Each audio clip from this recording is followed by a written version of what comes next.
Hi and welcome to Sewing Bites. Today we're going to learn how to use the needle threader on the Juki TL series machines.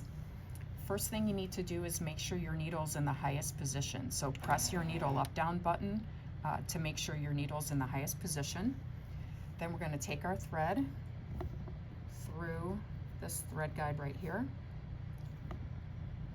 Then the thread goes behind this thread guide. So right there.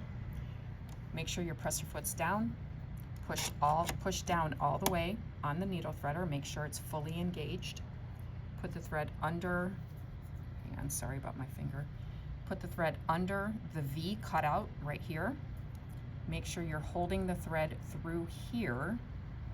And I usually just hold it with my right hand like this, and then let go. And this big loop, pull that loop, and you are threaded, ready to go. Thanks for watching Sewing Bites.